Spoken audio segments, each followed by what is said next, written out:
Hello students, welcome back in my class. तो प्यारे बच्चों, हम पढ़ रहे हैं कक्षा 10 अंग्रेजी की बुक फर्स्ट फ्लाइट।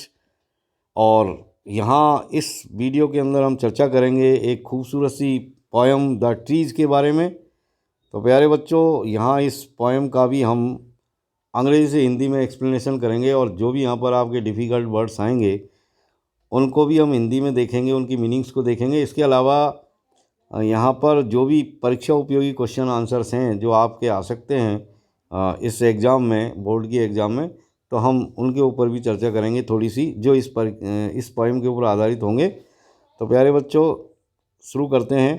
तो सबसे पहले तो ये क्वेश्चन आपके लिए, can there be a forest without trees? क्या कोई जंगल बिना पेड़ों के हो सकता है? तो नहीं हो सकता। Where are the trees in this poem? इस पोएम के अंदर ट्रीज कहाँ हैं, पेड़ कहाँ हैं? एंड वेयर डू दे गो?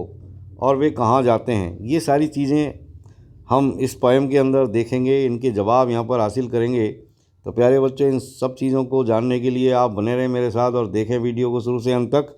तो आइए शुरू करते हैं। The trees inside are moving out into the forest. कवयित्री कहती है कि पेड़ जो इनसाइड है, जो घरों के अंदर है, आर मूविंग, वो जा रहे हैं, आगे बढ़ रहे हैं, निकल कर के जा रहे हैं, आउट इन द फॉरेस्ट, जंगल की तरफ।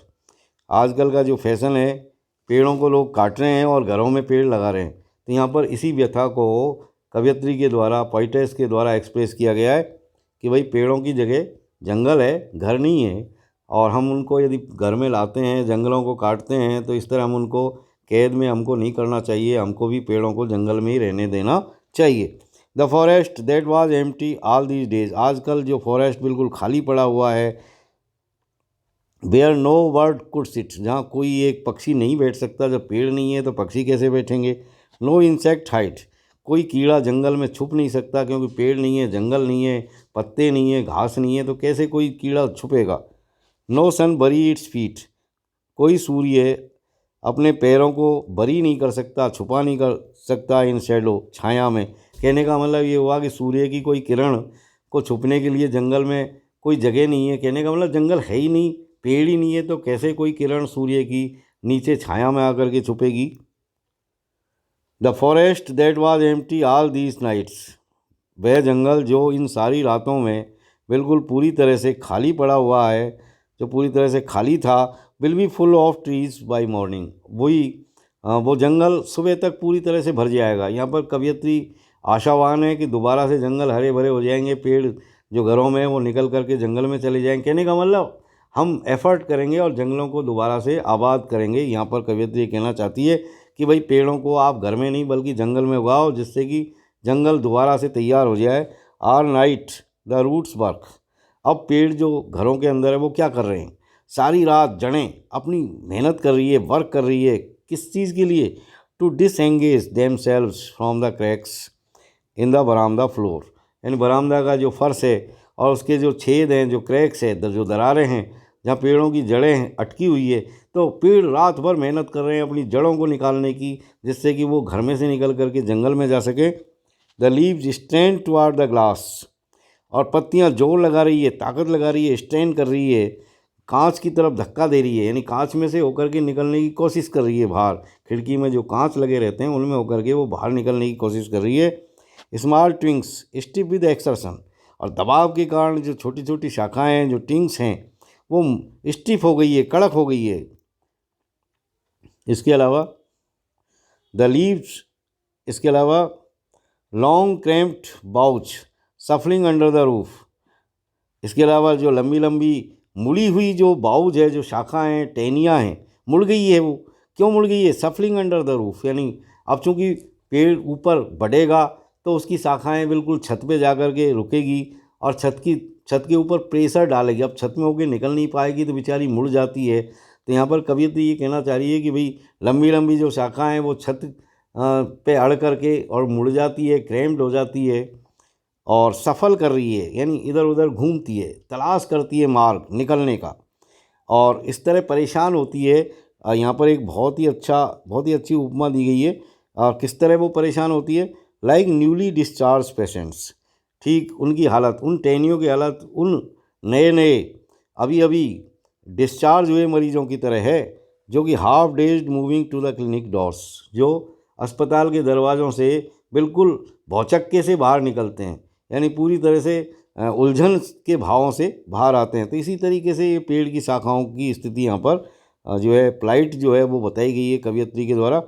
अब कवयित्री क्या कह रही है आगे, आई सिट इन साइट, मैं बैठी हुई हूँ अंदर, डोर्स ओपन टू द बरामदा, मैंने मेरे कमरे के जो दरवाजे हैं उनको खोल रखे हैं बरामदे के अंदर, राइटिंग लॉन्ग लेटर्स, और मैं लंबे लंबे पत्र लिख रही हूँ, इन विच आई स्केर्सली मेंशन द डिपार्चर, और उन पत्रों के अंदर मैं मुश्किल से ही मेंशन करती हूँ यानी वर्णन करती हूँ द डिपार्चर, जाने का, of the forest from the house, जंगलों का घरों से बाहर। कहने का मतलब कवित्री ये कहती है कि मैं मेरे किसी भी पत्र के अंदर ये बात कि जंगल अब घरों में से निकल करके यानी पेड़ घरों में से निकल करके अब जंगल की ओर जा रहे हैं, इसका मैं कहीं भी किसी भी पत्र के अंदर उल्लेख नहीं कर रही, मेंशन नहीं कर रही।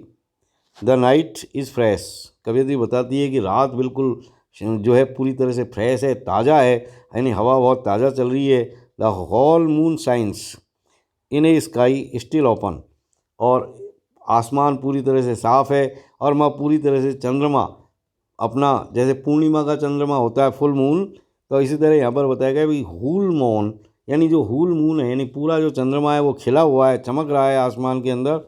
The smell of leaves and lichen, शैवालों की और पेड़ों की पत्तियों की जो स्मेल है, जो सुगंध है, लाइकन का मतलब शैवाल, और ये लीव्स आया है पेड़ों की पत्तियों के लिए, तो पेड़ों की पत्तियों में से और शैवालों की जो सुगंध है वो घुल गई है पूरी तरह से हवा में, और पूरी तरह से हवा महक रही है पेड़ों की खुशबू के साथ। Still reaches like a voice into the rooms, और कवियत्री बता रही है कि इनकी जो खुशबू जो हवा में घुली हुई है वो अभी भी पहुंच रही है एक आवाज़ की तरह इनटू द रूम्स, यानी कमरों के अंदर।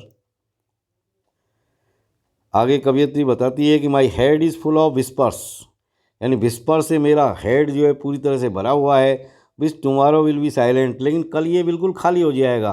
कहने का मतलब आज तो पेड़ घर के अंदर है और वो जो हिल डुल रहे हैं जिसके कारण जो शोर हो रहा है, सरसराहट हो रही है, उससे मेरा पूरी तरह से दिमाग भरा हुआ है, लेकिन कल ये बिल्कुल खाली हो जाएगा क्योंकि पेड़ अब नहीं रहेंगे, वो रात में ही रवानगी ले रहे हैं, जंगल की तरफ जा रहे हैं। लिसन, सुनिए, द ग्लास इज़ ब्रेकिंग, कल्पना कर रही है कवियत्री की, देखो सुनो, काश कांचों को देखो, यानी ग्लास टूट रहे हैं, यानी पेड़ों ने बहुत ज़्यादा जोर लगा दिया है और ग्लास को तोड़ दिया है, रास्ता बना लिया है जंगल की ओर जाने का। इनटू द नाइट, और रात के अंदर, winds rush to meet them, और हवा भी, अब चूंकि पेड़ बाहर आ गए हैं तो हवा बड़ी खुश है, वो भी तेज़ झोंके के साथ पेड़ों से मिलने के लिए चल रही है। The moon is broken like a mirror, और चंद्रमा जो है टूट गया है एक कांच की तरह। इट्स पीसेज फ्लैश, और इसके जो टुकड़े हैं वो फ्लैश हो रहे हैं, चमक रहे हैं।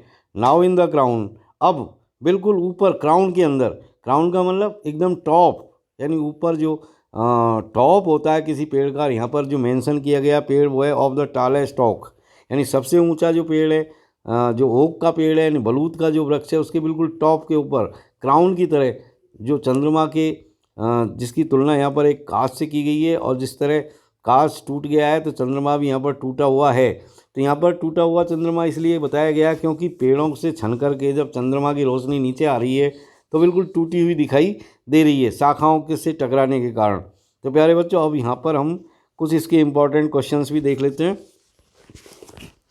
जैसे यदि आपसे पूछा जाए कि how does the moon break like a mirror, यानी चंद्रमा एक दर्पण के समान कैसे टूट जाता है, तो इसका आंसर हम देंगे when seen through the top of the tallest oak tree the moon seems to be broken in pieces by the boughs, यानी जब चंद्रमा को सबसे ऊंचे बलूत वृक्ष के शीर्ष भाग में से देखा जाता है तो वह उसकी टहनियों द्वारा टुकड़ों में टूटा हुआ प्रतीत होता है। और देखिए, what reaches into the rooms at night, यानी रात में कमरों में क्या पहुंच रहा है, क्या चीज़ पहुंचती है, at night the fragrance of leaves and lichen reach into the rooms, यानी रात में पत्तियां व शैवालों की जो सुगंध है वो कमरों में पहुंचती है। What does the poet not mention in his letter, कवियत्री अपनी चिट्ठियों में किसका जिक्र नहीं करती, किस चीज़ का वर्णन नहीं करती वो, the poet does not mention the departure of the flora from the house in her letters, यानी फ्लोरा का अपने घर से जो है जंगल की ओर जाने का वो जो है मेंशन नहीं करती, उसका जिक्र नहीं करती है। तो प्यारे बच्चों, आज हम इतनी बात करेंगे। That's all for today. See you again in next video. Till then keep watching my videos. Have a nice time. Thank you very much for watching.